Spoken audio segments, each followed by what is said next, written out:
કેમ છો મિત્રો? આજે અમને અમારી કોલેજમાંથી પ્રાકૃતિક કૃષિ અંગે જાગરૂકતાના અભિયાનમાં લઈ જવાના હતા.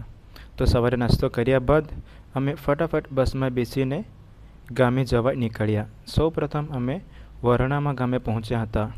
ત્યાં ફટાફટ બસમાંથી ઉતરી અમે ગ્રામ પંચાયત તરફ જવા નીકળ્યા.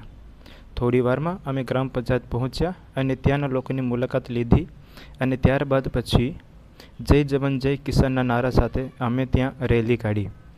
રેલી બાદ અમે ત્યાંના ગ્રામજનો સાથે મુલાકાત લઈને તેમને પ્રાકૃતિક કૃષિ અંગે થોડી ઘણી માહિતી આપી. ત્યારબાદ અમે ત્યાંની નજીક આવેલ વરસલા ગામે ગયા. ત્યાં પણ અમે જય જવાન જય કિસાન સાથેના નારા સાથે અમે રેલી કાઢી અને ત્યાંના લોકોની મુલાકાત લીધી.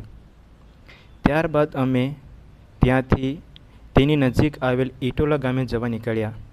ઈટોલા ગામ ખૂબ જ સરસ હતું. ત્યાં અમને ખૂબ જ મજા આવી હતી. થોડી વારમાં અમે ઈટોલા ગામે પહોંચ્યા, બસમાંથી ઉતરી અને પછી રેલી કાઢતા અમે ઈટોલા ગામના ગ્રામ પંચાયત સુધી પહોંચ્યા.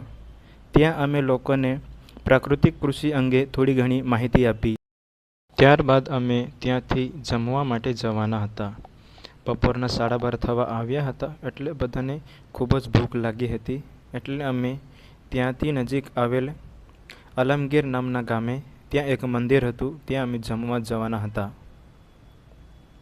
થોડી વારમાં અમે ત્યાં ગામે પહોંચી ગયા અને બધા જમવા માટે ગયા.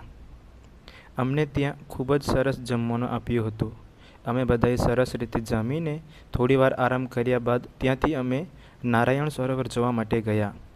ત્યાં અમને ખૂબ જ ગમ્યું. ખૂબ જ સરસ નારાયણ સરોવર હતું.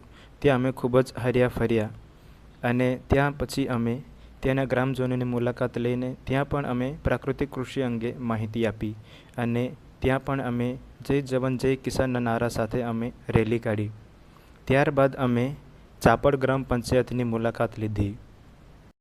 ચાપડ ગ્રામ પંચાયતની મુલાકાત લીધા બાદ અમે ત્યાંથી પછી તેની નજીક આવેલ કલાલી ગામે ગયા. કલાલી ગામથી અમે પછી પાછા કોલેજ આવવા માટે બસમાં બેસી ગયા. અમે આજના દિવસમાં ખૂબ જ સરસ નવું શીખ્યા અને લોકોને પણ પ્રાકૃતિક કૃષિ અંગે જણાવ્યું. અમારો આ આજનો દિવસ ખૂબ જ આનંદદાયક રહ્યો હતો.